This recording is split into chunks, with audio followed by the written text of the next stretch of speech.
Bismillahirrahmanirrahim. Assalamualaikum warahmatullahi wabarakatuh. Alhamdulillah nahmaduhu wa nasta'inuhu wa nastaghfiruh. Wa na'udzu billahi min shururi anfusina wa min sayyiati a'malina. May yahdihillahu fala mudilla lahu wa may yudlil fala hadiya lahu. Asyhadu an la ilaha illallah wa la syarika lahu. Wa asyhadu anna Muhammadan abduhu wa rasuluh sallallahu alaihi wa alihi washabbihi wa man tabi'ahum bi ihsan ila yaumiddin, amma ba'd. Masyaallah ikhwani wa akhwati fillah, azani Allah wa iyyakum rahimani wa rahimakumullah. Baik. Ini sesi yang ketiga dari pembahasan kita mengkaji ringkasan Al-Ushul Ats-Tsalatsa dari karangan Syekh Muhammad bin Abdul Wahhab bin Sulaiman At-Tamimi An-Najdi rahimahullahu ta'ala. Kita sudah selesaikan tadi rukun Islam. Sekarang kita masuk di rukun iman atau keimanan. Ya, di halaman 8 dari pembahasannya. Kata beliau rahimahullahu ta'ala, wa idza qila laka umal iman Fakul antu'mina billahi wa malaikatihi wa kutubihi wa rusulihi wal yawmil akhiri wa tu'mina bil qadari khairihi wa syarrihi minallahi ta'ala. Wa dalilu qawluhu ta'ala, amana ar-rasulu bima unzila ilaihi min rabbihi wal mu'minun kullun amana billahi wa malaikatihi wa kutubihi wa rusulihi la nufarriqu baina ahadin min rusulihi wa qalu sami'na wa ata'na ghufranaka rabbana wa ilaikal masir. Wa dalilul qadri qauluhu ta'ala, inna kulla syai'in khalaqnahu biqadar. Baik. Dan jika dikatakan kepadamu apa itu keimanan, maka katakanlah engkau beriman kepada Allah, para malaikatnya, kitab-kitabnya, para rasulnya, hari akhir, dan engkau beriman kepada takdir yang baik dan yang buruknya dari Allah Ta'ala. Dalilnya adalah firman Allah Ta'ala, para rasul telah beriman terhadap apa yang diturunkan kepadanya dari Rabb-nya.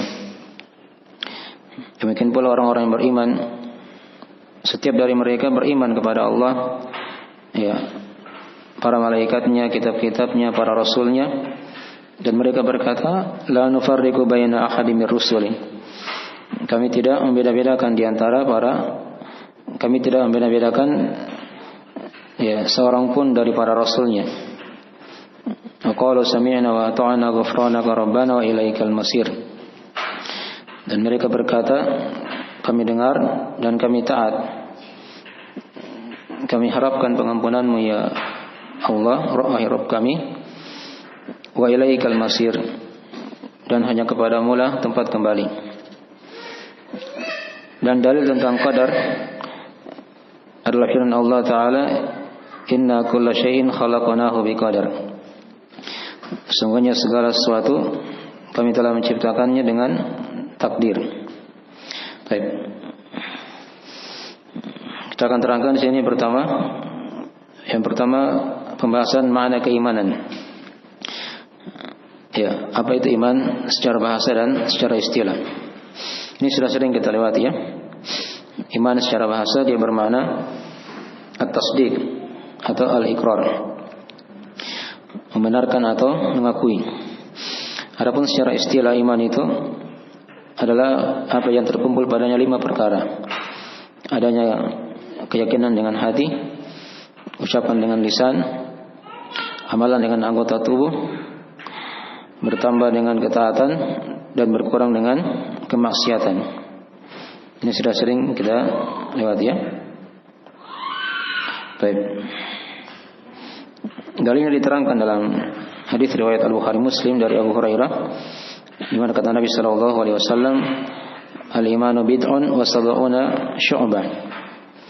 Fa'alaha wa fi riwayatin fa afdaluha qaulu la ilaha illallah. Wa danaha imatatul ada anit tariq wal haya'u syu'batun minal iman. Kata Nabi, iman itu ada 63, ada 73 sampai 79 cabang. Ya. Dan yang paling tingginya atau yang paling utamanya adalah ucapan la ilaha illallah. Yang paling rendahnya adalah menyingkirkan gangguan dari jalan, dan rasa malu bagian dari keimanan. Ya. Jadi Nabi terangkan di situ ada 3 wakil yang mewakili keimanan. Yang pertama ada ucapan la ilaha illallah. Nah, itu mewakili lisan, ucapan dengan lisan. Yang paling rendahnya menyingkirkan gangguan dari jalan, itu mewakili amalan anggota tubuh. Dan rasa malu bagian dari iman, itu mewakili hati. Nah. Adapun iman bertambah itu diterangkan dalam ayat-ayat Al-Qur'anul Karim. Di antaranya diterangkan di surah Al-Anfal. Ya, dari ciri orang yang beriman di antaranya kata Allah, wa idza tuliyat alaihim ayatuhu zadatuhum imana. Dan jika dibacakan kepada mereka ayat-ayat kami, maka akan bertambah imannya. Ada juga ayat yang lainnya, ada juga di surah Al-Mudaththir dan selainnya. Wa yazdadal ladzina amanu imana. Agar orang-orang yang beriman bertambah imannya. Jadi kalau iman bertambah, dia juga akan bisa juga berkurang. Ya, bertambah dengan ketaatan, dengan mempelajari ilmu, dan berkurang dengan kemaksiatan. Ya, kepada Allah Subhanahu wa taala. Baik. Ini ringkas dari makna iman. Kemudian situ Syekh telah terangkan tadi ya, dari urutan rukun iman. Dari iman kepada Allah, para malaikat, kitab-kitabnya, ya, para rasulnya, hari akhir, dan al-qadar. Seluruhnya dari Allah Subhanahu wa taala. Baik. Kita masuk di rukun iman kepada Allah. Ya. Jadi tiap-tiap rukun iman ini ada 4 perkara ya. Ya, disimpulkan oleh para ulama. Jadi iman kepada Allah itu ada kandungannya. Ya. Yang pertama, seorang mengimani akan wujudnya Allah, adanya Allah. Kemudian yang kedua, seorang mengimani akan rububiyahnya Allah. Allah yang Maha Mencipta, mengatur, menguasai kan. Kembali kepada perbuatan-perbuatan Allah. Kemudian yang ketiga dari iman kepada Allah, yaitu mengimani akan uluhiyahnya Allah. Allah yang Maha disembah semata. Ya, tidak ada syarikat baginya. Kemudian yang keempat, mengimani akan nama dan sifat Allah. Ya. Maksudnya Allah itu punya nama-nama dan sifat yang Allah namakan sendiri dalam Al-Quran, dan yang Nabi SAW namakan untuk Allah dalam hadis-hadisnya.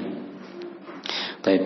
Itu dari kandungan iman kepada Allah Subhanahu wa taala. Kita ringkas-ringkas saja ya. Kemudian yang kedua, iman kepada para malaikat. Juga padanya ada 4 perkara. Yang pertama, meyakini akan adanya malaikat tersebut, wujudnya malaikat. Sama tadi ya, dengan iman kepada Allah, wujudnya Allah. Ini yang kedua, iman kepada para malaikat. Yang pertama, meyakini akan adanya para malaikat. Dia ini makhluk Allah ya, yang dicipta dari cahaya. Nah, kemudian yang kedua, dari iman kepada para malaikat, mengimani akan sifat-sifat malaikat tersebut. Ya. Kita imani akan sifat-sifat malaikat tersebut. Yang terbagi 2 sifatnya ya, ada sifat ma'nawi, ada sifat hissi. Ya. Sifat ma'nawi, nah, itu malaikat tidak pernah bermaksiat, senantiasa taat kepada Allah, dan tidak pernah capek dalam beribadah kepada Allah Subhanahu wa taala. Itu kan diantara sifat-sifatnya kan. Adapun sifat ma'nawi, adapun sifat hissinya ya diterangkan. Nah, dia punya sayap, kemudian dia bisa menjelma menjadi manusia. Nah, itu diterangkan dalam ayat-ayat dan hadis. Baik. Itu ringkas ya, iman kepada para malaikat. Kita imani akan sifatnya, apakah sifat ma'nawi atau sifat his. Kemudian yang ketiga dari iman kepada para malaikat, kita imani akan nama-nama malaikat tersebut. Yang ditahu namanya kita imani secara rinci, seperti malaikat Jibril kan, Mikail, Al-Munkar, An-Nakir, ya, malaikat Malik, dan selainnya ya, yang ditahu namanya. Adapun yang tidak ditahu namanya maka kita imani secara global. Itu yang ketiga ya. Adapun yang keempat, iman kepada para malaikat, kita imani akan tugas-tugas mereka. Ya, jadi mereka punya tugas-tugas. Yang ditahu tugasnya kita imani secara rinci. Yang tidak ditahu kita imani secara apa? Global. Baik. Seperti malaikat Jibril kan tugasnya membawa apa? Wahyu untuk para nabi dan rasul. Malaikat Mikail tugasnya untuk misalnya mengatur hujan dan tumbuh-tumbuhan. Malaikat Munkar dan Nakir tugasnya untuk bertanya di alam kubur. Malaikat Malik tugasnya untuk menjaga neraka. Ada juga malaikat ditahu tugasnya tapi tidak ditahu namanya. Itu banyak ya. Malaikat yang ditugaskan oleh Allah menulis amalan baik dan buruk yang ada di samping kanan kita. Itu ada ya, senantiasa menyertai kita. Namun tidak ditahu namanya. Adapun Raqib Atid itu bukan nama ya.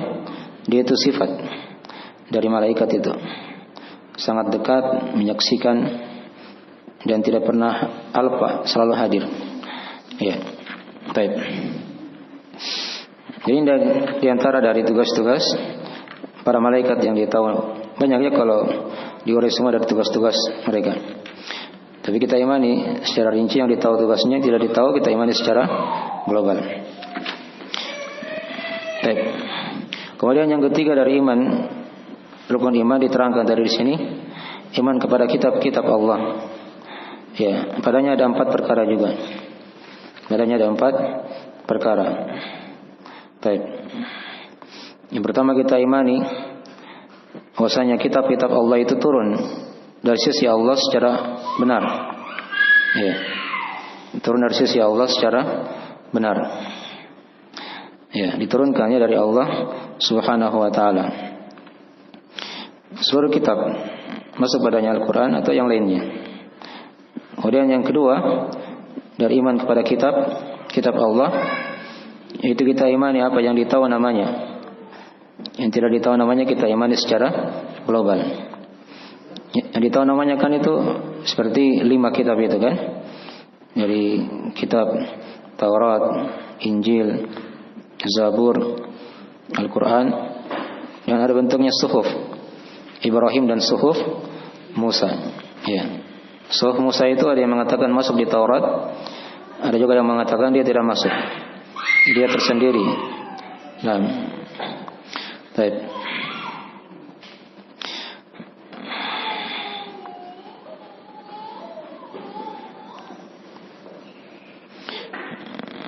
Sudah 2 ya. Kita ketahui yang ditahu namanya kita imani secara rinci dan tidak ditahu kita imani secara global. Kemudian yang ketiga dari iman kepada kitab-kitab Allah, yang mengimani akan apa yang benar dari kabar-kabarnya. Jadi kita imani secara umum seperti itu. Apalagi Al-Quran jelas ya, tidak boleh diragukan satu huruf pun.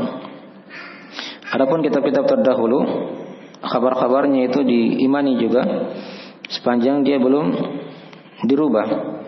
Ya, sepanjang belum dirubah ya. Ini ada kata masih ada ya. Kitab Taurat yang asli misalnya, Injil asli. Itu pun juga ada ketentuan-ketentuannya. Tidak boleh kita melihatnya karena sudah dicukupkan dengan apa? Dengan Al-Quranul Karim. Ya. Umar itu ketika itu ada lembaran Taurat di tangan beliau. Dia baca-baca. Nabi datang, ditegur oleh Nabi SAW. Ya. Agar jangan membaca. Walaupun dia misalnya Taurat asli atau Injil asli. Baik. Sudah dicukupkan kita dengan apa? Al-Quran. Itu yang ketiga ya. Benarkan apa yang sahih dari kabar-kabarnya. Kemudian yang keempat dari iman kepada kitab-kitab Allah, yaitu beramal dengan hukum ya dari kitab-kitab tersebut sepanjang belum dihapus. Ya, sepanjang belum apa? Dihapus. beramal dengan hukumnya, ridho, ya, dan menerimanya sepanjang belum dihapus. Dan di sini juga dibatasi sama tadi dengan yang ketiga ya, pada Al-Quran saja. Karena kitab-kitab terdahulu itu sudah dilarang ya untuk kita melihatnya. Jadi kita berhukum, beramal dengan hukum, ya, ridha dan menerima dari hukum Al-Quran tersebut. Ya, baik. Hanya bahasa para ulama seperti itu ya. Tapi dalam praktiknya, pengamalannya, kita hanya terbatas pada Al-Quranul Karim. Ya, tapi itu dari 4 kandungan iman kepada kitab Allah. Kemudian yang keempat dari iman kepada atau iman dari rukun iman, yaitu iman kepada para nabi dan rasul. Ya, di sini dikatakan iman kepada para rasul. Padanya juga ada 4 perkara. Ada kandungan iman kepada nabi atau pada para rasul ini ada 4 perkara juga. Yang pertama, mengimani akan risalah mereka itu adalah benar dari sisi Allah Subhanahu wa taala.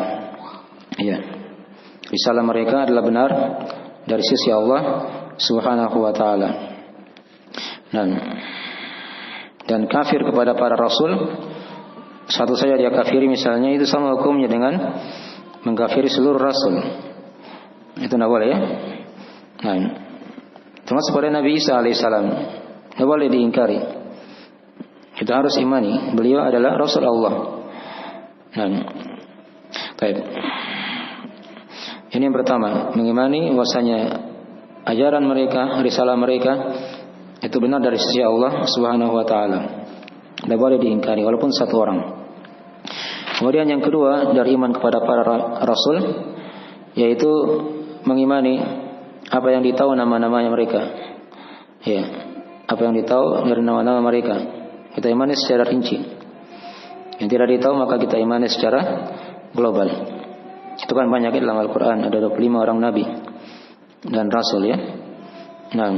Di antaranya kan ulul azmi. Nabi kita Nabi Muhammad, Nabi Nuh misalnya kan, Nabi Ibrahim, ya, Nabi Musa dan Nabi Isa. Itu 5 orang ulul azmi. Ya, ada lagi para nabi yang lain yang ditahu nama-namanya kan banyak. Nabi Adam, ya, Nabi Hud misalnya kan, Nabi Lut, Nabi Saleh, Nabi Shu'aib, Nabi Ismail, Nabi Ishaq, banyak sekali kan. Nabi Yakub, ya, Nabi Yusuf, Nabi Daud, Nabi Sulaiman, Nabi Ilyas, Nabi Dzulkifli, ya, Nabi siapa lagi? Nabi Zakaria, Nabi Yahya, ya, Nabi Khidir, ya, itu dari nabi yang ditahu tapi dia dalam hadis ya. Baik. Yang ditahu namanya kita imani secara rinci, yang tidak ditahu kita imani secara global. Ada dari kisah nabi dan rasul tidak dikisahkan oleh Allah. Ya, dia bukan terbatas pada 25 orang nabi yang ada dalam Al-Qur'an itu. Baik. Kemudian yang keempat atau yang ketiga dari iman kepada para rasul, itu kita benarkan apa yang sahih dari kabar-kabar mereka. Ini kata para ulama sepanjang dia bukan dari Israiliyat, dari berita-berita Bani Israel, itu tidak bisa dijamin ya. Sudah banyak perubahan. Ya, dan ini juga kembali kepada kitab Al-Quranul Karim tentunya, karena dari situlah kabar itu kita ambil. Dari hadis-hadis Nabi juga yang sahih, itu kan diceritakan tentang kisah-kisah para nabi dan rasul sebelum beliau sallallahu alaihi wasallam. Ya. Jadi kita benarkan apa yang sahih dari kabar-kabar mereka. Kemudian yang keempat dari iman kepada para rasul yaitu beramal dengan syariat, ya, rasul yang diutus kepada kita secara khusus. Ya, kita rasulnya adalah nabi kita Nabi Muhammad sallallahu alaihi wasallam. Adapun syariat nabi terdahulu, rasul terdahulu, itu tidak boleh kita amalkan ya. Itu sudah dicukupkan dengan ya syariat nabi kita. Nah, ini sama dengan beramal dengan kitab tadi itu yang sudah dibahas. Ini global iman kepada para rasul. Ya, yang keempat tadi beramal dengan syariat siapa yang diutus kepada kita. Itulah Nabi kita Nabi Muhammad sallallahu alaihi wasallam. Kemudian yang kelima dari rukun iman yaitu iman kepada hari akhir. Iman kepada hari akhir. Dikatakan di hari akhir karena memang tidak ada lagi hari setelahnya itu. Ya, tidak ada lagi hari setelahnya.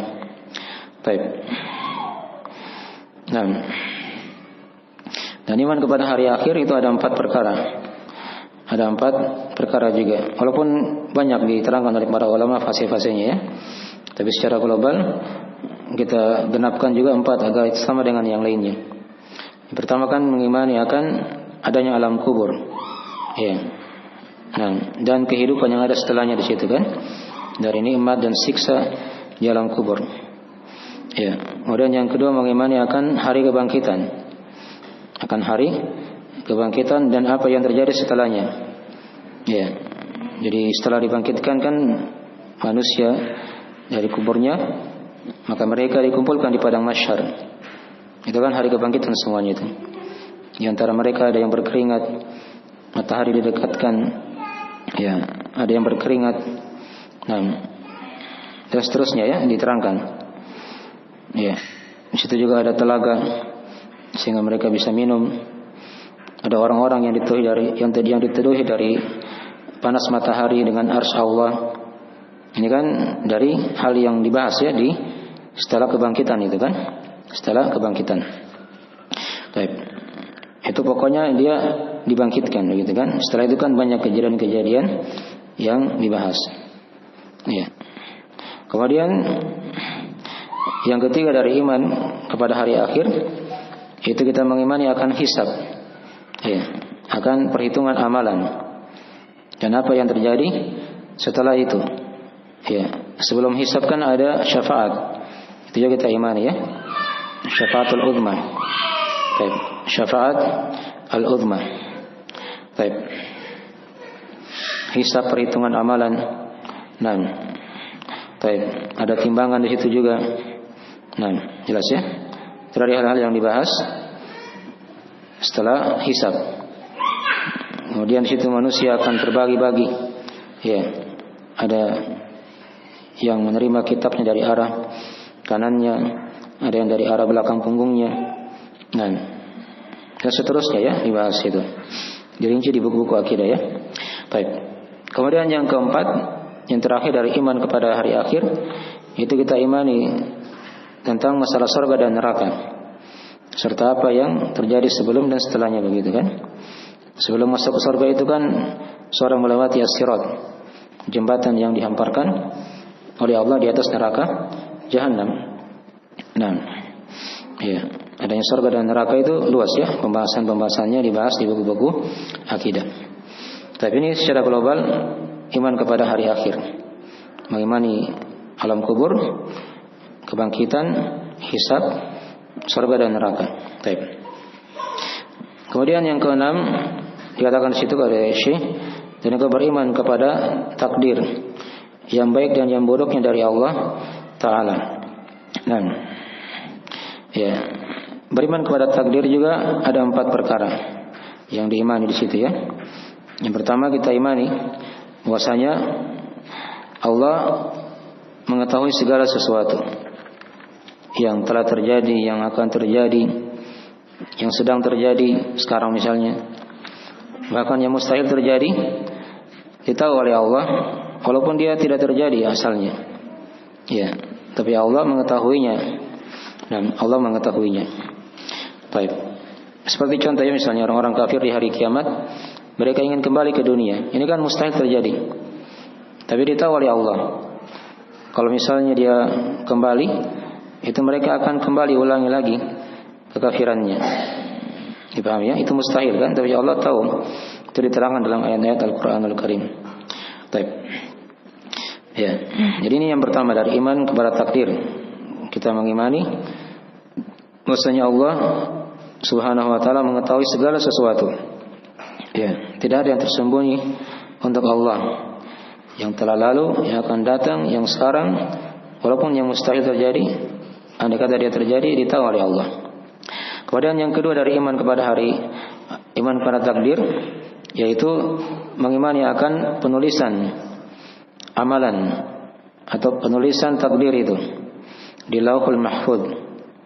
Jadi semua yang kita terjadi di alam semesta ini itu sudah tertulis semuanya dalam Al-Lauh Al-Mahfuz. Lauh Al-Mahfuz itu catatan yang terjaga, ditulis ya oleh pena ya atas perintah Allah Subhanahu wa taala. Baik. Ini pokok yang kedua ya dari iman kepada takdir. Kemudian yang ketiga dari iman kepada takdir, mengimani bahwasanya seluruh yang terjadi di alam semesta ini itu terjadi dengan kehendak Allah. Ya, tidak ada yang terjadi kecuali dengan kehendak Allah Subhanahu wa taala. Apapun yang terjadi itu, baik itu perkara yang baik ataupun yang apa? Yang jelek. Seluruhnya terjadi dengan kehendak Allah Subhanahu wa taala. Dikehendaki oleh Allah. Allah yang kehendaki. Tidak terjadi dengan sendirinya. Paham ya? Tapi dengan kehendak dari Allah Subhanahu wa taala. Kemudian yang keempat dari iman pada takdir, yaitu kita mengimani bahwasanya seluruh apa yang ada di alam semesta ini itu merupakan makhluk Allah Subhanahu wa taala.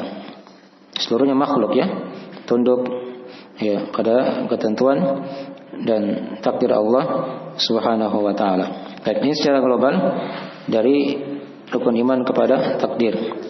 Nah, baik. Adapun dari makna-makna dari iman ini kan jelas ya. Ya, nanti akan dirinci di ayat. Ya, beliau bawakan situ ayatnya, dalilnya adalah beliau bawakan 2 ayat sini ya tentang keimanan itu.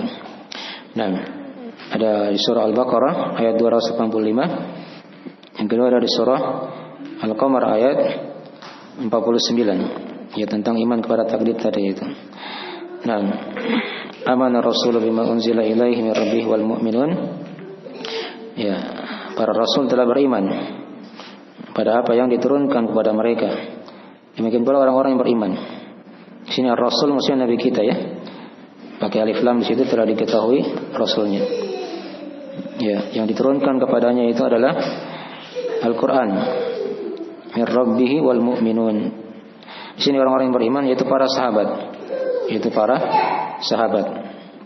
Ya. Kullun amana billah. Seluruhnya beriman kepada Allah. Ya, Allah jelas ya maknanya sudah kita maklumi. Dialah yang disembah atau yang diibadahi.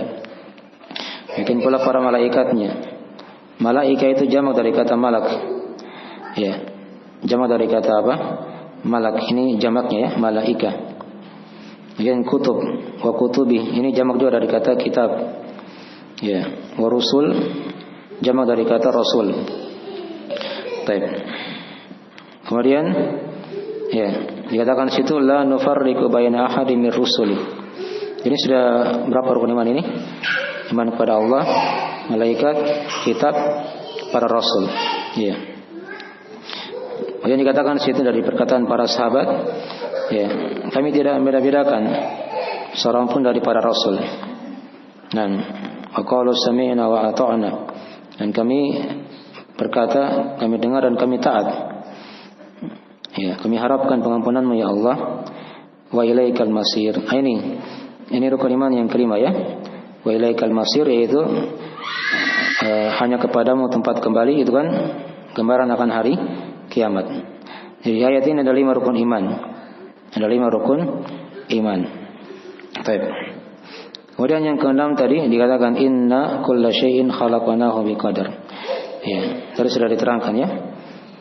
Segala sesuatu itu kata Allah, semuanya segala sesuatu kami telah cipta dengan takdirnya. Ini kan tadi sudah dibahas di antara kandungan iman pada takdir, yaitu Allah yang mencipta seluruhnya. Karena seluruh dari yang ada di alam semesta ini adalah makhluk Allah Subhanahu wa taala. Ini sudah selesai masalah keimanan. Kemudian yang berikutnya masalah ihsan. Baik, kata beliau rahimahullah taala, ini tingkatan yang ketiga ya. Jadi Islam, iman, dan yang ketiga ihsan. Baik. Nah, kata beliau rahimahullah taala, wa idza qila laka ya mal ihsan faqul an ta'budallaha ka'annaka tarah fa in lam takun tarahu fa innahu yaraka. Nah, wa dalil qauluhu ta'ala innallaha ma'al ladzina taqaw wal ladzina hum muhsinun. Ya.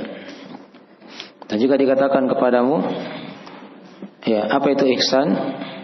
Maka katakanlah engkau beribadah kepada Allah seakan-akan engkau melihat Allah. Nah. Dan jika kamu tidak bisa melihatnya, maka ketahuilah Allah melihatmu. Ya. Ketahuilah bahwasanya Allah melihatmu. Dia bawakan dalil situ dari ayat di surah An-Nahl ayat 128. Sesungguhnya Allah bersama dengan orang-orang yang bertakwa dan bersama dengan orang-orang yang berbuat ihsan. Baik. Apa itu ihsan? Ihsan itu kan secara bahasa dia merupakan lawan dari kejelekan. Ya, lawan dari hal yang jelek. Itu ihsan ya. Nah.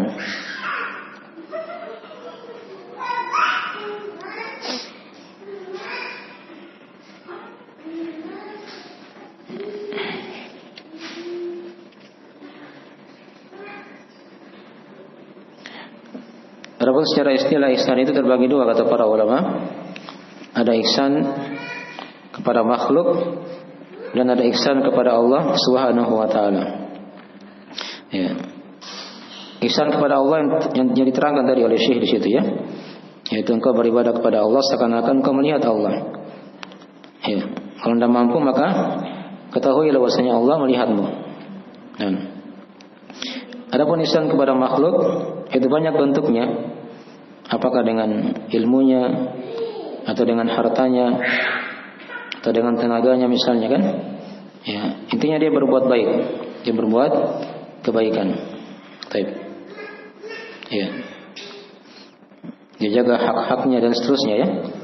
Kalau dia dari orang yang berkewajiban. Nah, itu juga masuk dari ihsan kepada makhluk. Ya, kepada makhluk. Baik.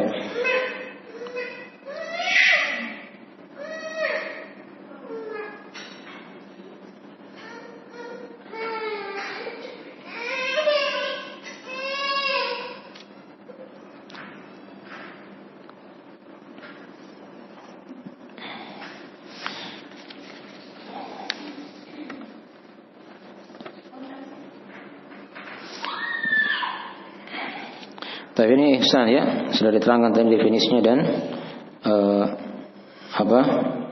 secara bahasa dan secara istilah. Adapun rukun ihsan itu hanya satu saja.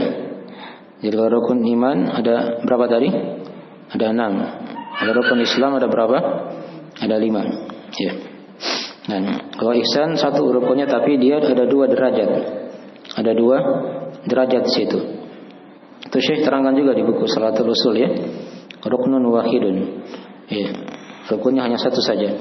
Tapi padanya ada 2 derajat. Derajat yang paling tingginya yaitu yang pertama diterangkan. Ya. Anta ta'budallaha ka'annaka tarah.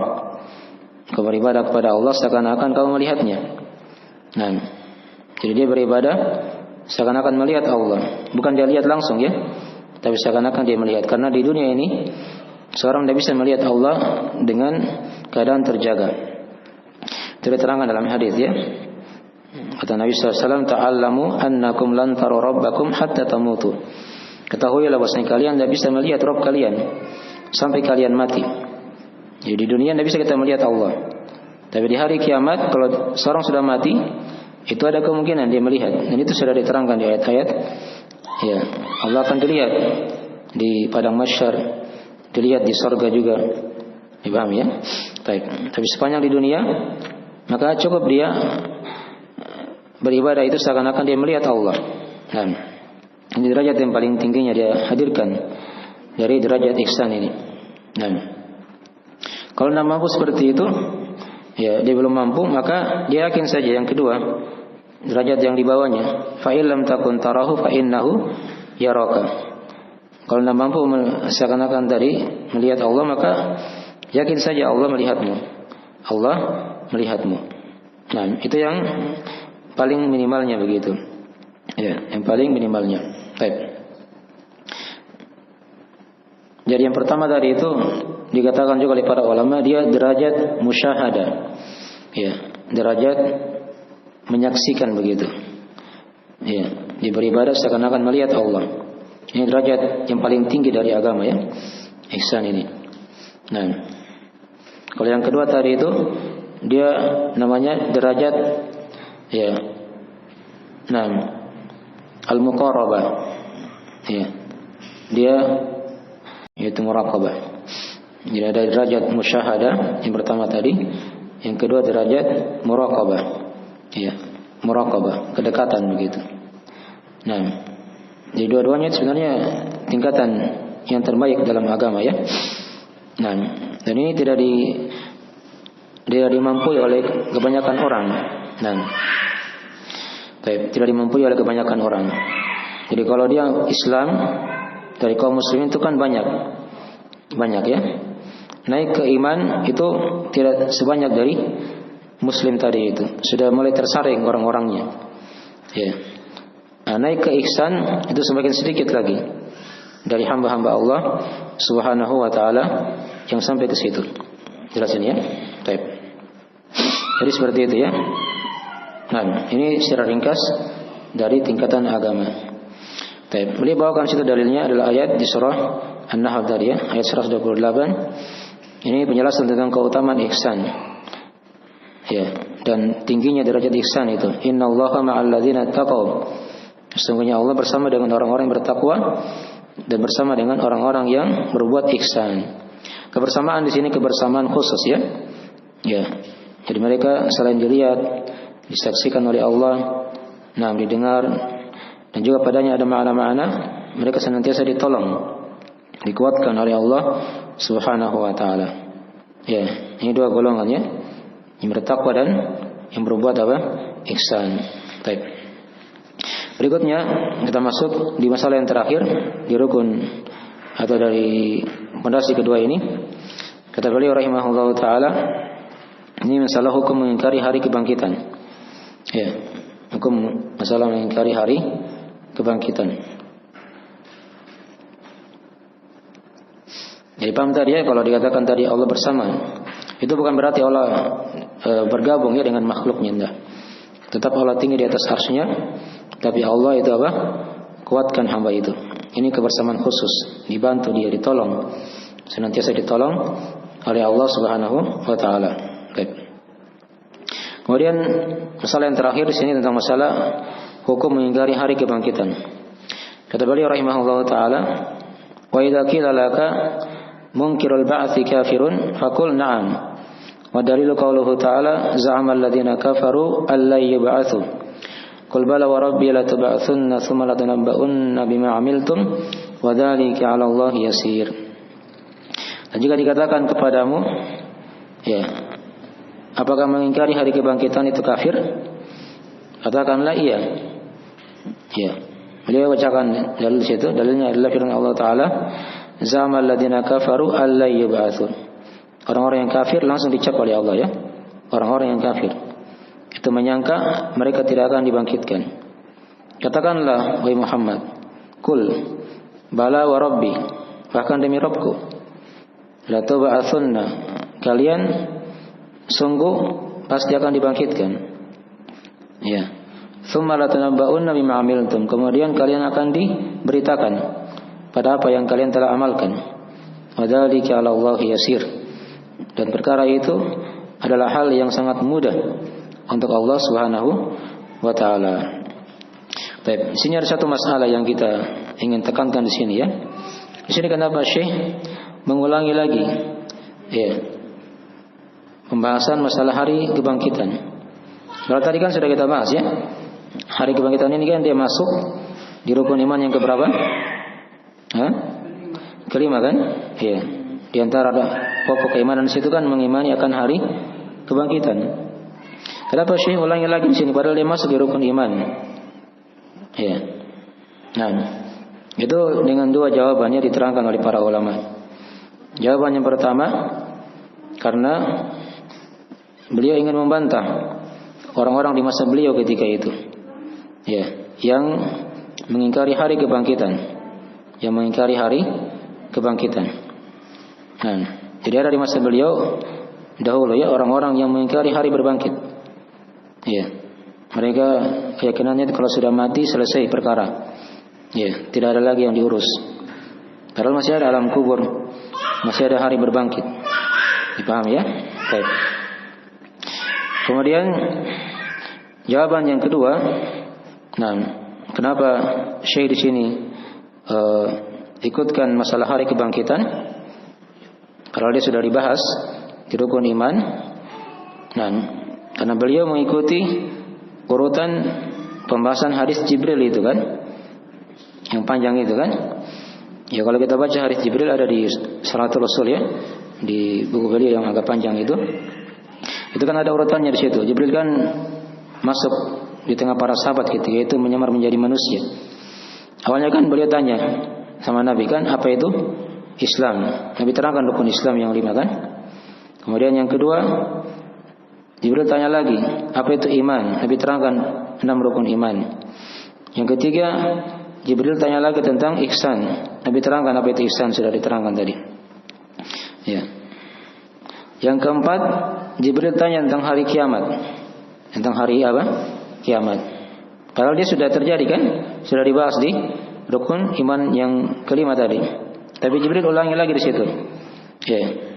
Kapan hari kiamat terjadi? Tapi Nabi situ tidak jawab, karena Nabi tidak mengetahui perkara gaib. Hanya Nabi kabarkan apa? Ciri-cirinya begitu. Nabi terangkan kalau ada anak ada budak yang melahirkan tuannya begitu kan. Dan engkau melihat orang-orang berlomba-lomba, nah, mendirikan bangunan-bangunan yang tinggi. Itu kan diantara ciri hari kiamat.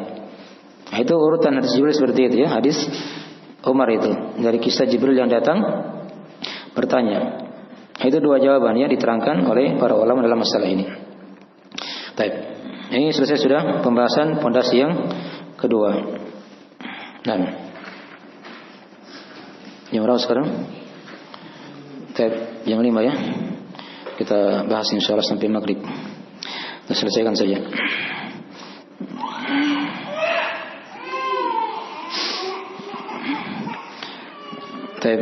Yang tidak bisa diatur anak-anak yang di luar dulu ya. Tidak bisa kita konsentrasi belajar. Dulu aja di teras dulu, di teras.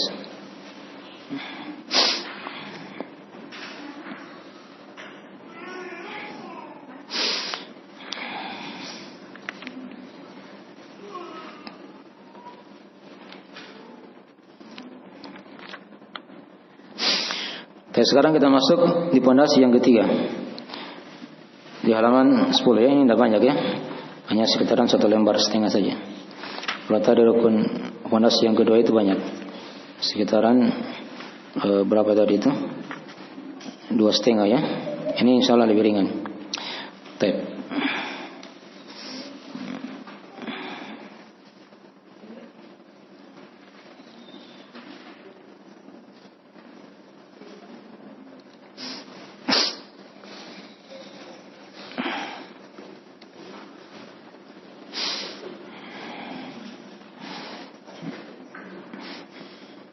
Di sini akan beliau terangkan ada beberapa masalah, ada sekitaran 7 masalah ya, seputar mengenal Nabi Muhammad SAW, garis keturunan beliau. Kemudian beliau akan terangkan awal dan akhir para rasul. Ya, setiap umat ada rasulnya masing-masing. Dan yang keempat, beliau adalah manusia biasa, hamba Allah. Ya.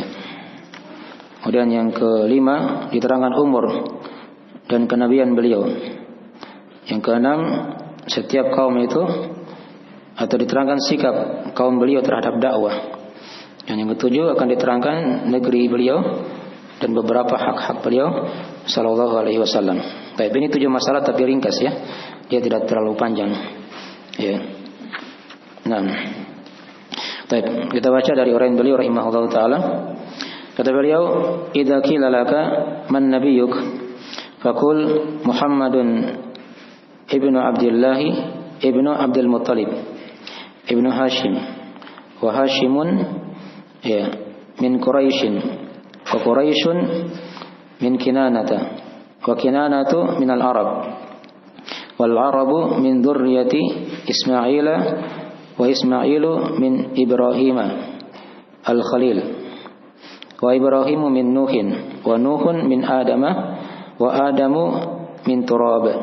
Wa dalilu qauluhu ta'ala, nah, inna mathala Isa 'inda Allahi kamathali Adam khalaqahu min turabin thumma qala lahu kun fayakun. Tapi ini masalah tentang nasab Nabi sallallahu alaihi wasallam. Kata beliau rahimahullah, dan jika dikatakan kepadamu siapakah nabimu, katakanlah nabiku adalah Muhammad bin Abdullah bin Abdul Muttalib bin Hashim. Ini sudah cukup ya, dihafal sampai di kakek buyutnya, Muhammad bin Abdullah bin Abdul Muttalib bin Hashim. Abdul Muttalib ya, atau nama yang pertama yang kita bahas itu kan nama nabi kita ya. Ya, Muhammad. Muhammad artinya yang terpuji. Artinya yang terpuji. Dan disebutkan oleh Allah nama Muhammad ini di 4 tempat dalam Al-Qur'anul Karim. Ya, ada di surah Ali Imran, ada di surah Al-Ahzab, ada di surah Al-Fat, dan ada di surah Muhammad. Ya, di terakhir itu ada nama surah khusus, namanya surah apa? Muhammad. Di situ juga ada ayat dari penyebutan nama nabi kita, Nabi Muhammad sallallahu alaihi wasallam. Baik. Saya ringkas saja ya. Nanti insyaallah kalau dilihat nanti di syarah ya, kalau misalnya bisa kita tulis syarahnya, kita rinci ayat-ayatnya di situ. Baik. Kalau tadi di surah Ali Imran di ayat 144. Ya, Ali Imran ya. Nama Nabi Muhammad disebut situ. Ali Imran ayat 144. Al-Ahzab tempat yang kedua di ayat ke-40. Ya. Kita sudah dibahas tadi ya di rukun syahadat yang pertama tadi kan, maka Muhammadun aba ahadin min rijalikum. Baik. Kemudian yang ketiga surah Al-Fat di ayat ke-29. Ayat yang terakhir ya, di situ dikatakan Muhammadun Rasulullah. Ya. Dan surah yang keempat di surah Muhammad ayat yang kedua. Surah Muhammad ayat yang kedua. Baik. Itu 4 kali nama Nabi kita disebut dalam Al-Quranul Karim. Ada nama yang lain dinamakan beliau dengan nama Ahmad. Itu diterangkan di surah As-Saff. Ya, dari perkataan Nabi Isa alaihissalam. Ya, dikatakan situ min ba'di ismuhu Ahmad. Akan datang setelahku nanti, kata Nabi Isa, seorang rasul yang bernama Ahmad.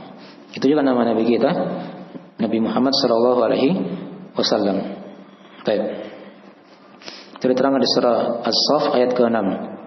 Di surah As-Saff ayat yang ke-6. Baik. Ya. Kemudian tadi dikatakan situ Muhammad bin Abdullah. Jelas ya nama ayah beliau, bin Abdul Muttalib. Ya, Abdul Muttalib itu nama aslinya adalah Syaibah ya. Nah, Syaibah. Dikatakan dia hambanya Al-Muttalib karena beliau ini sering ikut dengan pamannya. Ya, Al-Muttalib itu. Sehingga kulitnya ketika itu hitam. Sering ikut dibawa berjalan begitu ya. Ikut rombongan dagang. Nah, dipahami ya? Baik. Sehingga orang kira dia ini hambanya Al-Muttalib. Maka dikatakan situ Abdul Muttalib. Dipahami ya? Baik. Adapun Hashim ini juga bukan namanya ya. Ya. Hashim ini dia nama aslinya itu Amr. Nah. Ya, dikatakan Hashim karena dia pembuat adonan roti. Itu Hashim. Nah. Ya, karena ketika itu di Mekah terjadi musim paceklik, maka si Amr ini yang merupakan kakek Nabi SAW, ya, kakek buyutnya begitu ya, itu sering membuat adonan roti. Kemudian dia bagi-bagikan kepada orang-orang miskin di Mekah ketika itu. Maka dikatakanlah dia pembuat adonan. Itu Hashim artinya ya, pembuat adonan. Baik. Itu sampai ke situ ya. Kalau dihafal cukup. Nah, dan Syekh juga tidak memberikan hal yang berat kepada kita ya. Cukup dihafal sampai di Hashim sudah. Dan dia katakan langsung ringkas saja Hashim dari Quraisy. Ya, antara Hashim dan Quraisy ini masih ada beberapa nama-nama di situ ya. Banyak di situ ya. Setelah Hashim ini kan ada Abdi Manaf ya, yang bernama Mughirah itu. Ada Qusay lagi di atasnya. Ada bin Kilab, bin Murrah, bin Ka'ab, bin Lu'ay, bin Ghalib, bin Fihr. Fihr ini itu yang dikatakan Quraisy. Dikatakan apa? Quraisy. Ya.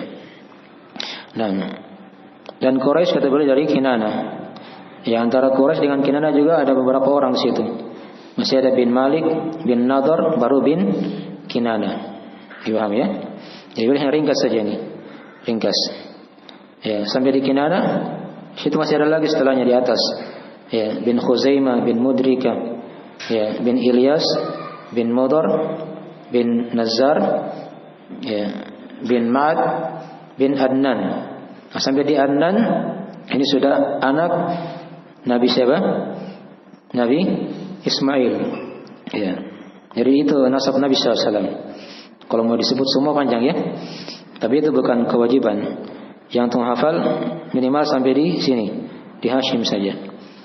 Atau kalau mau hafal juga sampai di Quraisy tadi ya. Hanya kalau sudah sampai di Quraisy agak panjang. Ya. Muhammad bin Abdullah bin Abdul Muttalib bin Hashim. Ya.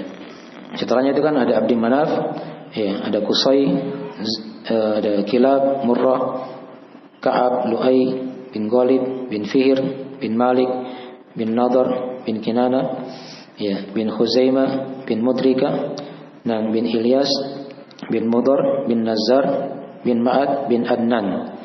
Ya, Adnan bin Ismail, gitu ya. Ismail bin Ibrahim. Jadi kata para ulama, ini oleh Imam Az-Zahabi rahimahullah taala, ya, nasab beliau dari Muhammad ini bin Abdullah sampai kepada Nabi Ismail itu tidak ada silang pendapat. Masih terjaga ya. Tidak ada yang jatuh, yang luput di situ.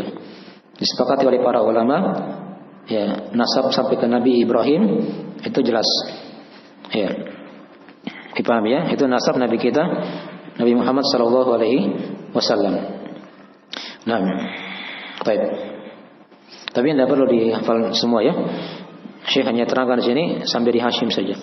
Itu sudah cukup insyaallah taala. Tapi ingat Hashim itu dari anak-anaknya Quraisy dan Quraisy dari anak-anaknya apa? Kinana. Dan Kinana itu dari apa? Arab. Dari Arab. Ya, di sini dikatakan Al-Arab. Al-Arab itu ada 3 jenis. Diterangkannya oleh para ulama. Ya, yang pertama itu namanya ada Arab Ba'idah. Ya. Yang kedua ada namanya Arab Aribah. Yang ketiga ada namanya Arab Musta'ribah. Ada Arab Musta'ribah. Ya. Kalau Arab Ba'idah ini Arab yang sudah musnah. Ya, dari sisa keturunan Nabi Nuh alaihissalam. Ya. Itu Arab apa namanya? Arab Ba'idah. Arab Ba'idah ya. Kemudian yang kedua namanya ada Arab Aribah. Ya. Kalau Arab Aribah ini dia Arab dari negeri Yaman yang datang ke Arab dan tinggal di situ sehingga menjadi orang apa? Orang Arab. Ya. Nah, kalau Arab yang Nabi SAW itu yang dikatakan Arab Musta'ribah. Memang dari suku Arab sendiri di situ dia. Nabi Ismail kan itu menikah dengan orang Arab di situ. Ya, sehingga lahirlah keturunan-keturunan sampai Nabi kita Nabi Muhammad sallallahu alaihi wasallam. Baik.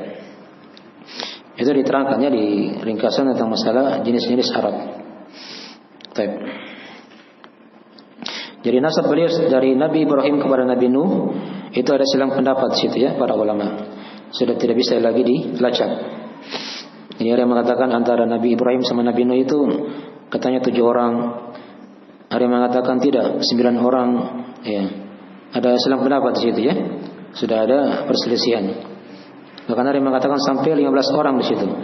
Antara Nabi Ibrahim dengan Nabi Nuh alaihissalam. Baik. Jadi kalau dari sampai ke Nabi Ibrahim itu disepakati oleh para ulama. Disepakati oleh para ulama. Baik. Ini dari ringkas nasab Nabi kita Nabi Muhammad sallallahu alaihi wasallam. Nah, dari tentang masalah ini diterangkan dalam riwayat Imam Muslim ya.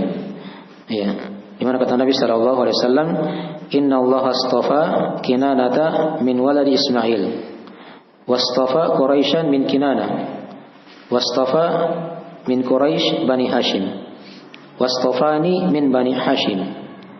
Itu dalilnya ya. Kata Nabi, sesungguhnya Allah telah memilih Kinana dari anak-anak Nabi Ismail, dan Allah telah memilih Quraisy dari Kinana. Tadi ya sudah kita bahas tadi. Kinana ini kan dia masih ada di bawahnya beberapa orang sampai dapat Fihr. Nah, Fihr itu namanya Quraisy, nama lainnya. Nah, kemudian kata Nabi, wastafa min Quraisy Bani Hashim.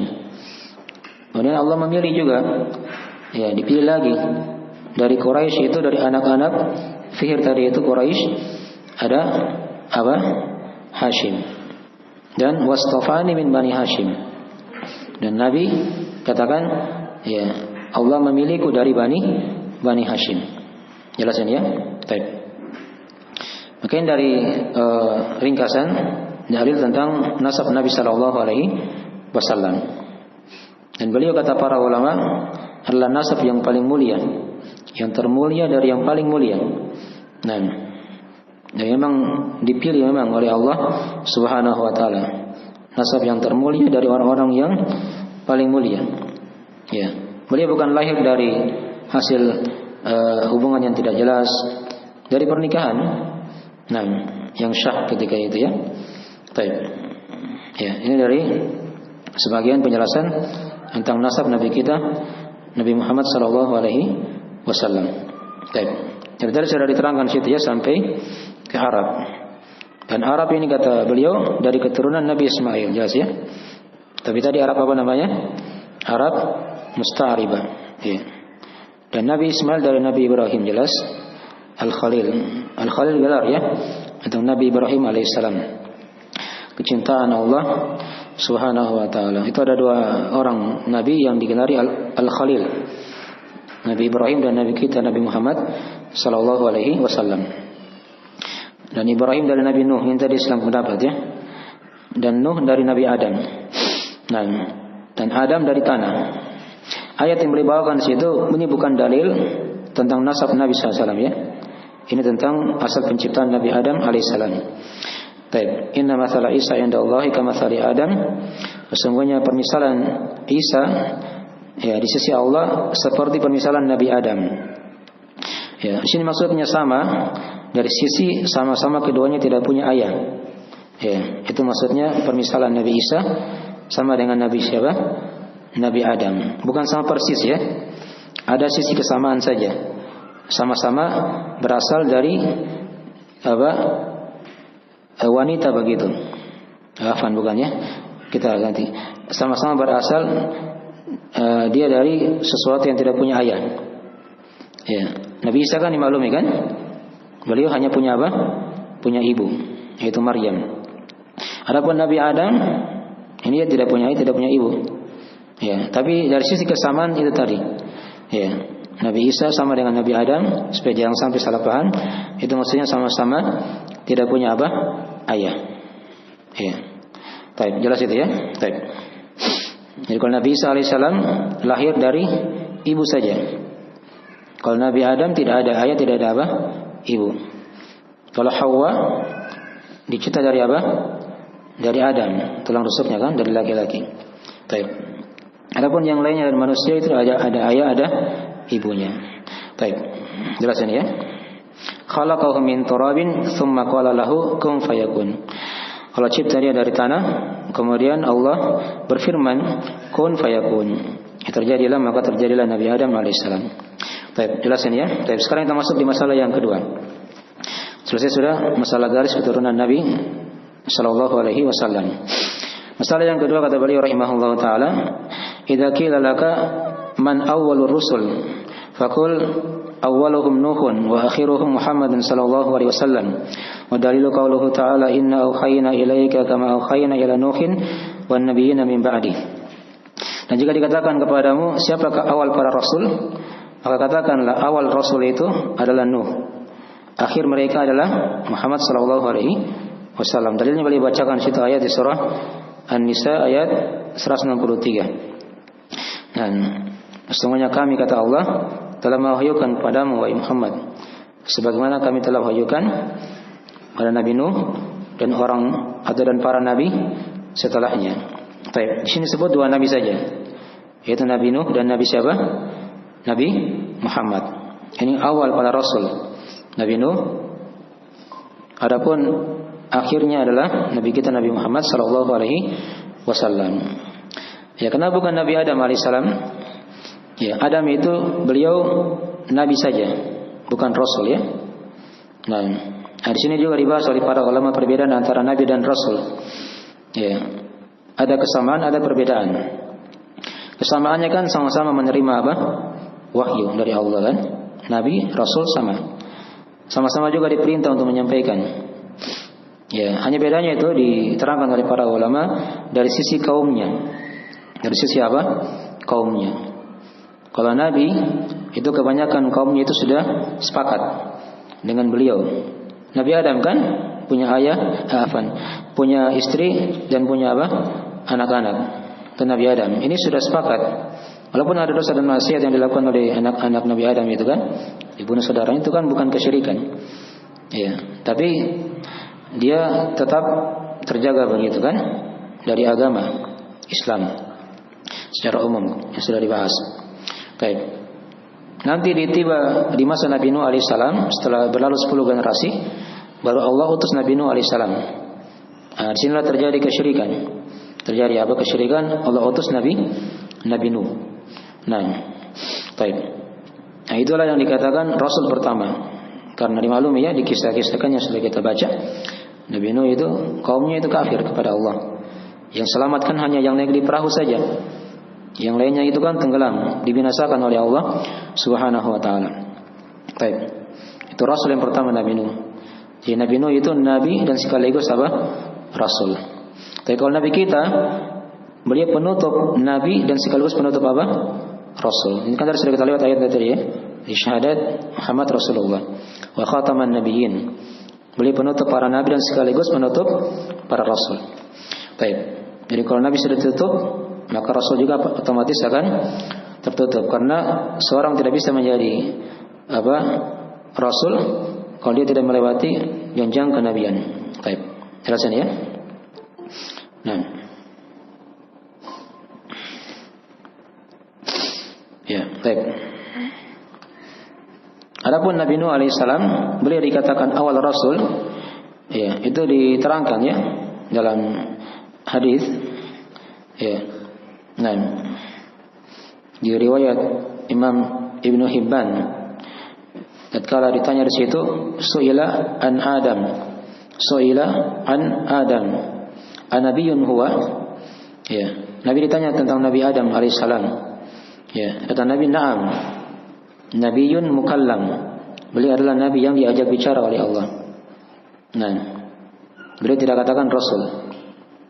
Ya, tapi kalau untuk Nabi Nuh alaihissalam dikatakan di kisah syafaatul udma itu. Tatkala manusia di padang mahsyar itu kan minta syafaat sama para nabi dan rasul yang ulul azmi. Ya, itu tidak ada yang bisa mampu kan? Tapi di awal dikatakan di situ. Nabi Adam suruh mereka pergi kepada Nabi Nuh alaihissalam. Ya. Dan mereka berkata di situ anta awalur rasul. Ya. Ba'athahu Allah ilal ardh. Sesungguhnya kamu itu wahai Nuh awalnya rasul yang Allah utus ke bumi. Ya, ini jelas ya. Penjelasan bahwasanya Nabi Nuh itu adalah awal rasul. Baik.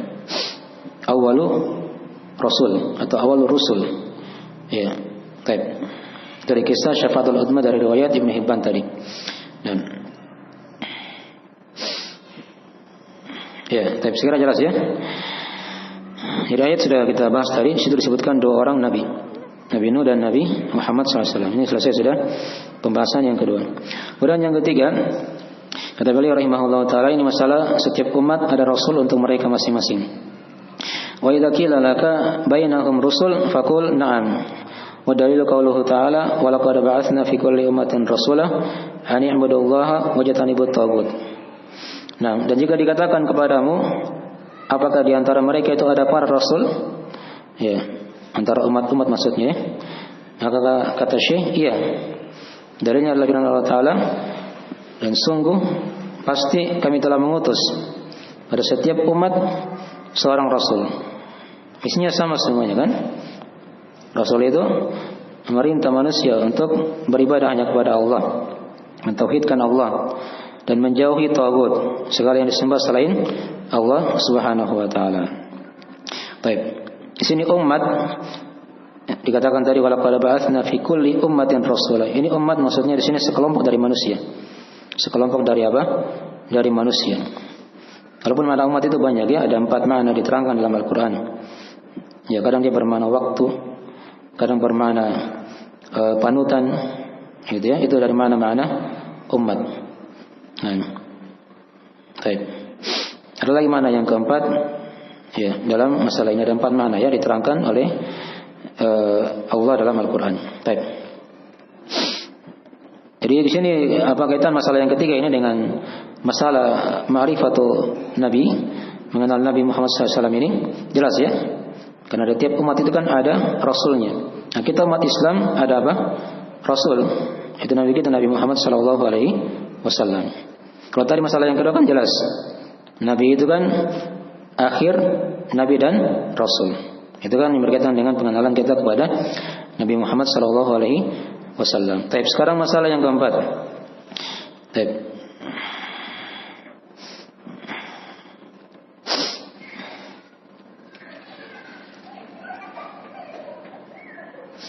Ya, masalah yang keempat kata beliau rahimahullah taala, wa idza qila laka Muhammadun basyarun faqul na'am. Wa dalilu qauluhu ta'ala qul innama ana basyarun mithlukum yuha ilayya annama ilahukum ilahu wahid faman kana yarju liqa rabbih falyamal amalan shalihan wa la yusyrik bi ibadati rabbih ahada. Dan jika dikatakan kepadamu Muhammad itu adalah manusia, ya, apakah Muhammad itu adalah manusia? Maka katakanlah iya. Dalilnya adalah firman Allah Ta'ala, ya, katakanlah. Jadi Allah perintah nabinya ya untuk berkata, katakanlah wahai Muhammad, sesungguhnya saya adalah manusia semisal dengan kalian, tapi saya diberi wahyu oleh Allah. Nah, annama ilahukum ilahu wahid. Bahwasanya sembahan kalian adalah sembahan yang satu. Maka siapa saja yang mengharapkan perjumpaan dengan Rabb-nya, maka hendaknya dia beramal amalan yang soleh, dan jangan dia berbuat kesyirikan pada seorang pun dalam beribadah kepada Rabb-nya. Ini surah Al-Kahfi ya, ayat 110, ayat yang terakhir dari surah Al-Kahfi. Ya, jadi Muhammad itu adalah manusia biasa.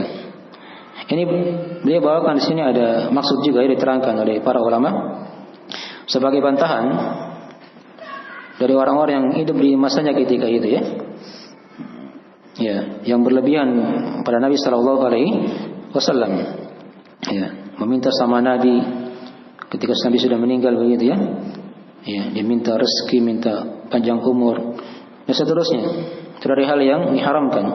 Bukan masuk dalam kesyirikan kepada Allah Subhanahu wa taala. Baik. Nah, dan ini juga dari hal yang sekaligus juga memperkuat dari persaksian kita akan syahadat Muhammad Rasulullah. Yang kita tetapkan bahwa beliau adalah hamba Allah. Ya, dipertegas dengan ayat setelahnya dikatakan oleh beliau rahimahullah taala, wa idza qila laka Muhammadun abdun faqul na'am. Ya, wa dalilu qauluhu ta'ala subhanalladzi asra bi 'abdihi lailan minal masjidil haram ilal masjidil aqsa alladzi barakna haula. Dan jika dikatakan kepadamu apakah Muhammad itu hamba, katakanlah iya. Dalilnya beliau bawakan sini surah Al-Isra ayat yang pertama. Maha suci Allah yang telah memperjalan malamkan hambanya, ya, dari Masjidil Haram ke Masjid Al-Aqsa yang telah diberkahi sekitarnya begitu. Baik. Nah, ya, jadi ini apa penguat yang kedua. Maksudnya beliau adalah hamba Allah Subhanahu wa taala. Di sini hamba yang khusus dari yang khusus. Karena hamba itu kan ada 3 macam. Ada penghambaan yang umum, itulah penghambaan seluruh makhluk, muslim atau kafir. Dikatakan apa? Hamba Allah. In kullu man fis samawati wal ardi illa ati rahmani abada. Kata Allah kan, setiap dari langit di bumi ini akan menghadap Allah sebagai apa? Hamba. Ya. Kemudian yang kedua namanya hamba yang khusus. Inilah penghambaannya orang-orang yang beriman. Dikatakan di ayat-ayat Al-Quran Al-Karim banyak ya. Di antaranya ayat surah Al-Furqan, wa ibadur rahman, dan hamba-hamba ar-Rahman. Ya. Ayat yang ketiga di sini, hamba yang sifatnya apa? Khusus dari yang khusus. Itulah penghambaannya Nabi dan Rasul. Nabi kita adalah hamba Allah juga, tapi beliau adalah hamba yang terkhusus dari yang khusus. Baik. Maksudnya Allah yang telah berjalan malam kan hambanya. Ini peristiwa Isra. Ya, berjalan di malam hari ya, dari Masjidil Haram. Ini Masjidil Haram bukan di Masjidil Haram ya, tapi di rumah Ummu Hani.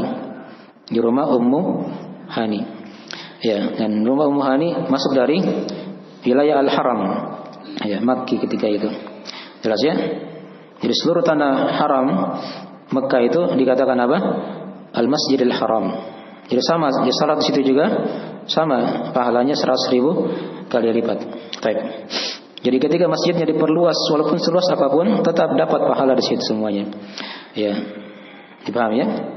Ilal Masjidil Aqsa, ini di Palestina ya, dimaklumi. Nah, alladzi barakna haula. Al-Masjidil Aqsa dimaklumi dari kiblat pertama umat Islam di Palestina. Setelah itu kan ada perubahan kiblat ya ke apa? Ka'bah. Tapi segera jelas ya, kita tidak terlalu panjang menjelaskan ayatnya.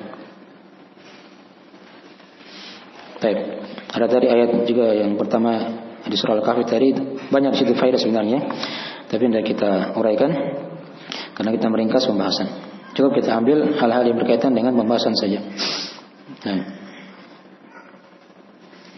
tapi berikutnya di masalah yang kelima, kata beliau rahimahullah taala, ini masalah tentang umur dan kenabian beliau sallallahu alaihi wasallam.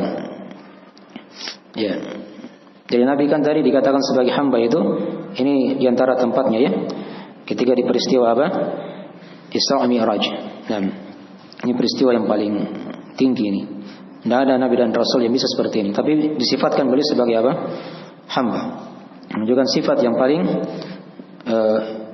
terbaik di situ ya. Apa tatkala seorang itu dia menjadi hamba Allah Subhanahu wa taala. Baik. Berikutnya kata beliau di masalah yang kelima, kata beliau wa idza qila laka kam umruhu faqul 63 sana 40 minha qabla an-nubuwati wa 23 nabiyyun wa rasulun nubbiya bi Iqra wa ursila bil mudaththir wa kharaja 'ala an-nasi faqala ya ayuhan nasu inni rasulullah ilaikum jami'a. Dan jika dikatakan kepadamu berapa umurnya, umur beliau sallallahu alaihi wasallam berapa ya? Nah, maka kata beliau, ya, fakul katakanlah 63 tahun. Ya, 40 tahun darinya itu sebelum kenabian. Nah, adapun 23 tahun itu sebagai nabi dan rasul. Boleh diangkat menjadi nabi dengan surah Iqra. Itulah surah Al-Alaq ya, dari ayat pertama sampai ayat kelima. Nah, dan diangkat menjadi rasul dengan surah Al-Mudaththir dari ayat pertama sampai ayat ke-7. Ya, dan beliau keluar pada manusia dan berkata, "Ya ayuhan nas, inni Rasulullah ilaikum jami'a." Ya, wahai sekalian manusia, sesungguhnya aku ini adalah Rasul Allah kepada kalian seluruhnya. Ya. Baik, jadi ini ada beberapa masalah dibahas ini ya. Yang pertama tentang masalah umur beliau. Umur Nabi kita berapa? 63 tahun. Diangkat menjadi Nabi di umur berapa? Umur 40 tahun. Berarti sisa 23 tahun sebagai Nabi dan Rasul. Nah, ini saya kira jelas ya, dari masalah-masalah yang sudah dimaklumi di sejarah, di sirah ya, kenabian Nabi Muhammad sallallahu alaihi wasallam. Nah, beliau diangkat menjadi Nabi dengan surah Iqra. Ini dimaklumi ya. Iqra bismi rabbikal ladzi khalaq, khalaqal insana min 'alaq, Iqra wa rabbukal akram alladzi 'allama bil qalam, 'allamal insana ma lam ya'lam. Itu 5 ayat. Itu terjadi di bulan Ramadan. Nah, baik. Di awal turunnya apa? Al-Quran di Gua Hira. Baik. Adapun diangkat menjadi Rasul dengan surah Al-Mudaththir, 7 ayat diterangkannya oleh Syekh juga di buku Al-Usul Ats-Tsalatsah atau Salatul Rasul. Nah, ya ayyuhal mudaththir qum fa'andzir wa rabbaka fakabbir wa thiyabaka fatahhir wa rujza fahjur wa la tamnun tastakthir wa li rabbika fasbir. 7 ayat. Ya, itu dari ayat yang menjelaskan tentang kerasulan Nabi Muhammad sallallahu alaihi wasallam. Nah, dan beliau keluar pada manusia. Ya. Dan berkata seperti tadi ya. Ini di sini ada pembahasan juga di kalangan ulama seputar kekhususan Nabi sallallahu alaihi wasallam. Ya. Ada hal-hal yang khusus yang tidak dimiliki oleh Nabi dan Rasul yang lainnya. Di antaranya ini. Ya. Jadi Nabi itu adalah Rasulnya seluruh jin dan manusia, seluruh alam semesta ya. Nah, dikatakan tadi, inni Rasulullah ilaikum jami'an. Beda dengan Nabi dan Rasul sebelumnya. Kalau Nabi dan Rasul sebelumnya kan itu mereka itu hanya pada umatnya masing-masing. Ya, tidak berlaku seluruh. Begitu ya. Manusia. Kalau Nabi kita kan manusia dan sekaligus jin juga masuk padanya. Dipahami ya? Baik. Nah, itu yang perbedaannya dibahas oleh para ulama. Dan ada lagi hal-hal yang lain itu dibahas ya. Ya, dari ciri khusus Nabi kita Nabi Muhammad SAW itu dibedakan dengan nabi-nabi yang lainnya. Itu banyak dibahas ya di buku-buku akidah. Mungkin nanti kita akan bahas juga di pembahasan buku yang lain. Baik.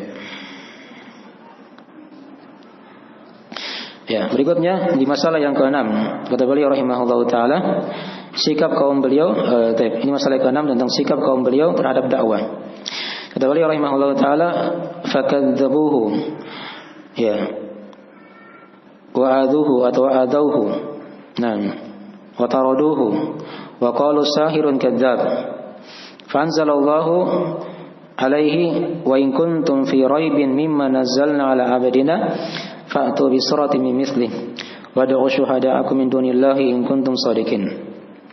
Ini bagaimana sikap kaum Quraisy ketika itu di Mekah ya. Ini masih fase-fase Mekah semuanya ini. Nah, dikatakan oleh Syekh mereka mendustakannya, mereka menyakitinya, dan mereka mengusirnya, dan mereka berkata tukang sihir lagi apa? Pendusta. Nah, maka Allah turunkan ayatnya.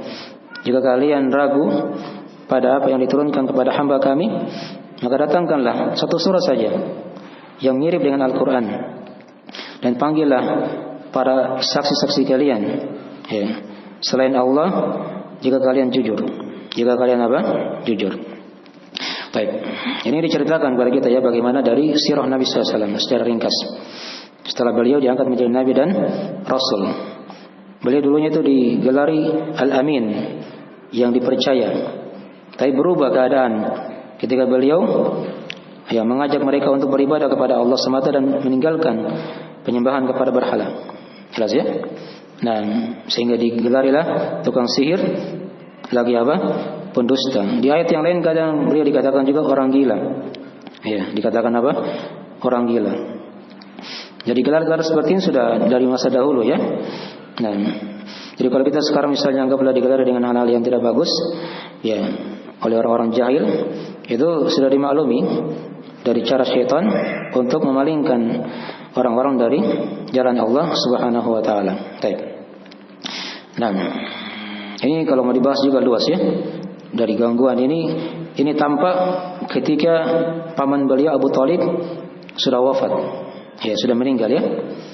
Ya, ketika masih hidup Abu Thalib, beliau dijaga oleh pamannya, tidak diganggu ya.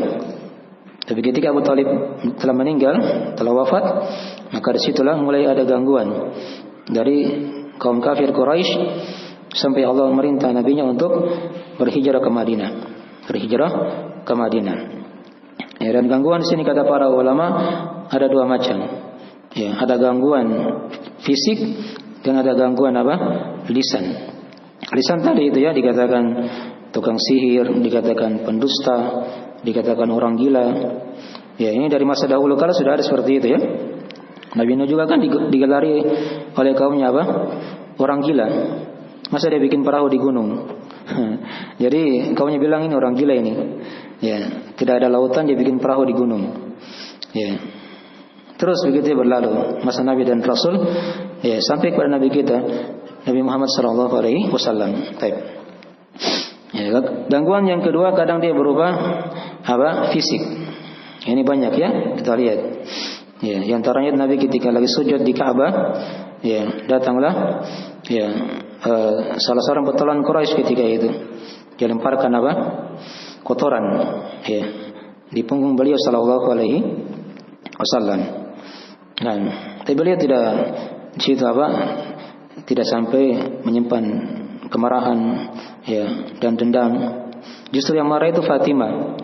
Ya, putri beliau sallallahu alaihi wasallam yang melihat itu. Tapi itu hanya terjadi satu kali saja. Dia ingin ulangi lagi kedua kalinya, datang para malaikat yang apa? Yang menghalangi dia dan itu pun dia lari. Ya, ditakuti oleh para malaikat dengan api. Baik. Ini banyak kisah-kisahnya kalau kita baca dari kisah apa Nabi Muhammad sallallahu alaihi wasallam di fase Mekah ketika itu. Nah, ya, turunlah ayat ini. Jika kalian ragu pada apa yang diturunkan pada hamba kami, maka datangkanlah satu surah. Mereka ditantang oleh Allah. Coba kalau kalian bisa, datangkan satu surah aja yang mirip dengan Al-Quranul Karim. Ya, ini satu surah ya. Kalau di ayat yang lain dikatakan 10 surah. Ya. Ada juga dikatakan di ayat yang lainnya satu ayat. Ya. Nah, satu ayat. Tapi mereka tidak bisa mendatangkannya. Nah, tidak bisa mereka mendatangkan. Padahal mereka ini berada dalam kefasihan dalam berbahasa ketika itu. Ya. Nah, kalau turunkan Al-Quran sebagai bahasa Arab yang fasih juga, yang menandingi dari apa? Bahasa mereka. Dan mereka tidak bisa apa? Menandinginya. Baik. Ini dari kemujizat Al-Quranul Karim ya. Baik. Nah. Dan di sini tempat yang kedua lagi boleh dikatakan sebagai hamba. Ya. Mimma nazzalna ala abadina. Ini juga tempat yang agung ditantang mereka ya orang-orang Quraisy ketika itu. Baik. Ini selesai sudah masalah yang ke-6. Ini kita hanya bercerita tentang sejarah Nabi ya, secara ringkas saja. Adapun kalau mau ingin rinci ya lebih luas itu nanti baca sirah Nabi sallallahu alaihi wasallam ya. Buku-buku sirah itu luas. Diceritakan dari kecilnya beliau, bahkan sebelum lahirnya beliau sampai wafat beliau sallallahu alaihi wasallam. Tapi masalah yang terakhir diterangkan di situ, masalah yang ke-7 tentang negeri beliau dan beberapa hak-hak beliau sallallahu alaihi wasallam. Kata beliau rahimahullahu taala, baladuhu Makkah. Nah, wa walida fiha wa hajara ila al-Madinah wa biha tufiya wa dufina atau wa dufina jismuhu. Nah, wa baqiya ilmuhu ya. Baik. Wa dufina jismuhu wa baqiya ilmuhu. Nah, nabiyyun la yu'bad wa rasulun la yukadzab. Nah, bal yuta'u wa yutba. Salawatullahi wa salamuhu alaihi wa ala alihi wa ashabihi ajma'in. Baik. Kata beliau rahimahullah ta'ala, negeri beliau adalah Mekah. Nah, beliau lahir di situ ya. Ini kan kalau mau dirinci lagi ada pembahasan di situ ya, panjang. Lalu berhijrah ke Madinah. Beliau diwafatkan di situ di Madinah. Ya, dikubur di Madinah. Nah, dan diterangkan di situ tersisa ilmu beliau, nabi yang tidak disembah, rasul yang tidak boleh didustakan. Bahkan beliau ditaati dan diikuti. Ya, salawat Allah, semoga salawat Allah tercurah kepada beliau dan keselamatan kepadanya serta kepada keluarga beliau, pada para sahabat seluruhnya. Baik, ini ringkas pembahasan seputar negeri beliau dan beberapa hak beliau. Jadi negeri beliau itu kan ada dua ya, Mekah dan apa? Madinah. Beliau kan lahir di tahun gajah. Tepatnya itu ada peristiwa kan Abraha itu kan yang ingin menyerang Ka'bah ketika itu. Kemudian dibinasakan oleh Allah dengan burung apa? ababil. Itu kan diterangkan di surah Al-Fil. Alam tara kaifa fa'ala rabbuka bi ashabil fil. Sampai akhir ayat itu diterangkan ya tentang kebinasaan mereka.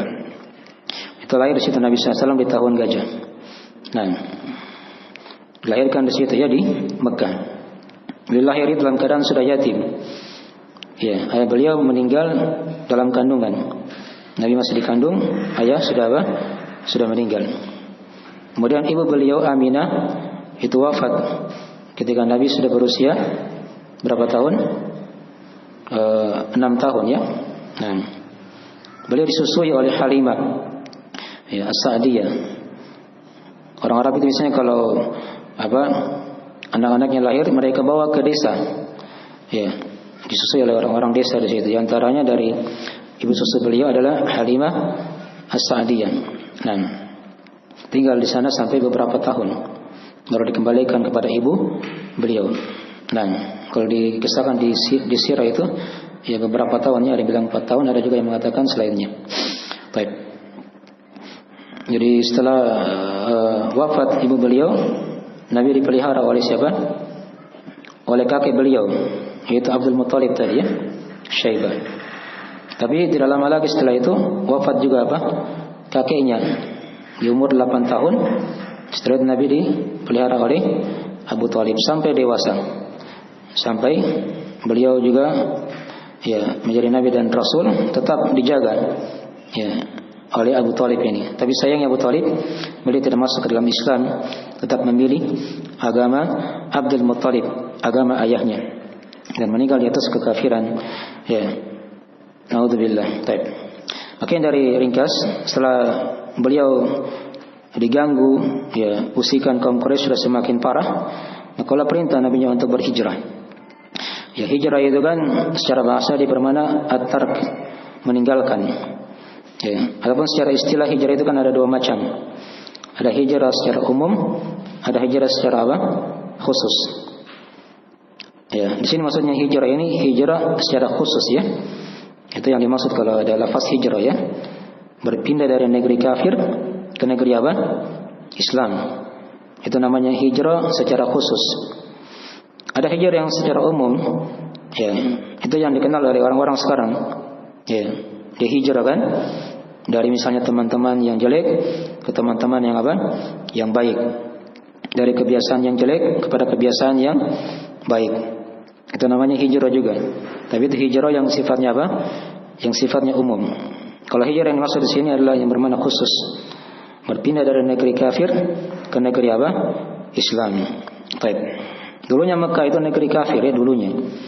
Karena dihuni oleh orang-orang kafir Quraisy ketika itu. Sahabat saya sudah diperintahkan oleh Allah hijrah duluan sebelum Nabi hijrah kan. Ada hijrah yang pertama ke Habasyah. Ada hijrah yang kedua ke Madinah. Iya, dipahami ya. Baik, itu panjang dibahas ya. Kalau kita mau bahas masalah hijrah itu bisa Nabi hijrah ke Madinah. Baik. Nah, beliau diwafatkan di Madinah. Ya, tepatnya di kamar di rumah Aisyah. Ya, di kamar Aisyah ketika itu ya. Jadi ketika Nabi wafat, dikubur juga di situ. Itu diantara juga dari hal yang khusus untuk Nabi. Ya, jadi para Nabi itu mereka meninggal dikubur di tempat mereka meninggal. Jadi emang beliau dikubur di rumah, bukan di masjid ya. Bukan di mana? Di masjid. Jadi rumah Nabi itu kan berada di sebelah kiri Masjid Nabawi ketika itu. Itu rumah para istrinya di situ ya, di sebelah kiri. Ya, masjid. Nah, setelah Nabi meninggal, dikubur di situ. Aisyah masih tinggal di situ. Hanya tidak beribadah di kamarnya lagi, karena kan ada kuburan. Beliau beribadah di tempat, di ruangan yang lain. Dipahami ya? Nah, ketika Abu Bakar juga meninggal, ayah Aisyah juga dikubur di situ. Ya, bersama Nabi SAW di sampingnya begitu kan. Umar meninggal juga seperti itu, dikubur juga di samping Nabi SAW. Ya, ada 3 orang di situ kan, Nabi, Abu Bakar dan Umar berdampingan. Nah, ketika Umar sudah dikubur di situ, maka Aisyah pindah. Ya, pindah ke tempat yang lain. Ya, dipahami ya. Dan ketika itu tetap terjaga rumah beliau. Ya, bukan bagian dari masjid. Ya, Masjid Nabawi diperluas. di arah yang lain, di arah kanannya, di arah utaranya, di arah ya di atasnya, di bawahnya begitu ya. Di timur tidak. Nanti di masa pemerintahan sebagian khalifah ketika itu, nah baru mereka perluas di arah kiri itu, sehingga masuklah rumah Aisyah, nah menjadi bagian dari masjid ketika itu. Tapi sekarang tetap dijaga ya oleh pemerintah, dibuat bagaimana modelnya sehingga dia tidak jadi masjid. Ya, jadi tetap Masjid Nabawi tetap terjaga ya sebagaimana sedia kala. Adapun kesalahan-kesalahan yang dilakukan oleh sebagian orang itu dari kesalahan mereka, dan itu diingkari ya oleh para ulama yang hidup di masa itu. Nah, beliau diwafatkan di kota Madinah ya. Nah, di jasad beliau dikuburkan, jelas tadi sudah diterangkannya. Ya, ilmu beliau tersisa, Nabi tidak disembah dan juga tidak boleh didustakan. Ini di sini diingatkan lagi di sini ya, tentang syahadat Muhammad Rasulullah. Jadi beliau adalah hamba Allah, tidak boleh diibadahi, tidak boleh berlebihan kan. Beliau adalah Rasulullah, tidak boleh didustakan, dilecehkan atau dihinakan. Ini dari hal yang perkuat juga dari syahadat Muhammad Rasulullah. Beliau ditaati dan diikuti. Ini juga yang dibahas tadi, masalah keharusan atau hak-hak beliau sallallahu alaihi wasallam. Jadi beliau itu taati perintahnya, dijauhi larangannya, dibenarkan kabar-kabarnya kan. Tidak beribadah kepada Allah kecuali dengan syariat beliau. Nah, dicintai di atas segalanya dari manusia ini. Itu diantara dari kewajiban kita sebagai umat beliau sallallahu alaihi wasallam, dari hak-hak Nabi sallallahu alaihi wasallam. Yang beliau terangkan terakhir itu masalah salawat Allah. Salawat Allah maknanya di situ adalah Allah memuji nabinya ya di sisi para malaikat. Ya, kalau salawat malaikat ya dan salawat hamba Allah yang lainnya dari manusia itu bermakna doa. Bermakna apa? Doa kepada Allah agar Allah bersalawat kepada nabinya. Adapun keselamatan, ya, di sini dikatakan keselamatan, ini keselamatan yang mencakup di dunia, di alam kubur dan di akhirat nanti. Salawat dan salam atas Nabi kita Nabi Muhammad sallallahu alaihi wasallam.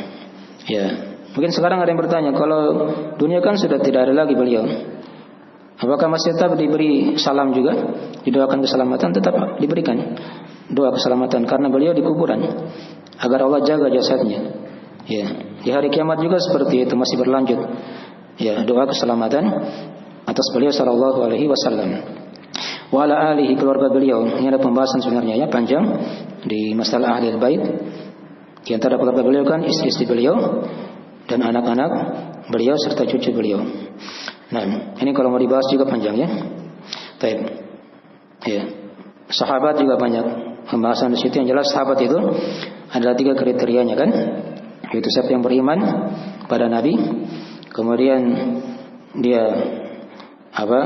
berjumpa dengan Nabi, dan yang ketiga dia meninggal di atas keislaman. Itu yang dikatakan sahabat. Dia melihat Nabi, dia berjumpa dengan Nabi ya, bukan melihat saja, tapi berjumpa.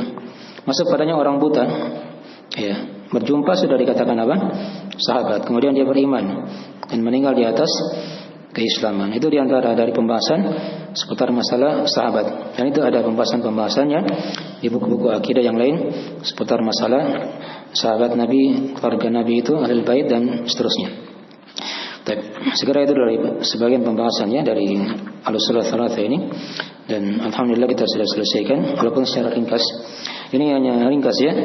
Kalau mau belajar lebih detail ya kita juga sudah buka pelajaran, dan di Talqin Ushul Aqidah juga sudah ada yang lagi berjalan sekarang, dan juga di Akhwat itu juga buku ini lagi dikaji.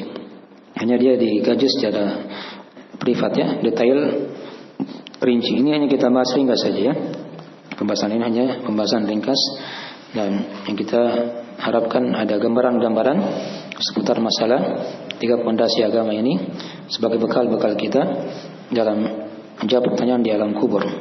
Kita berdoa kepada Allah semoga apa yang bisa kita dengarkan di hari ini diberikan manfaat oleh Allah sebagai ilmu yang bermanfaat, dan kita dimudahkan untuk mengamalkannya.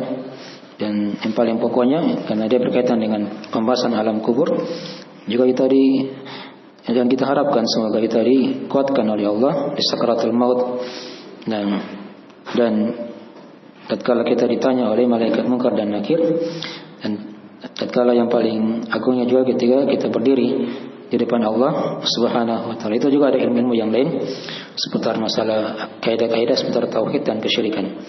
Ya. Dan kita akan bahas juga nanti insyaallah taala. Jadi segera itu dulu ya dari akhir majelis kita pada sore hari ini. Dan kayaknya ada pertanyaan ya. Sudah waktunya lewat sekali nih. Sudah mau jam 6. Tapi nanti ditanya aja di grup kalau ada yang kurang dipahami.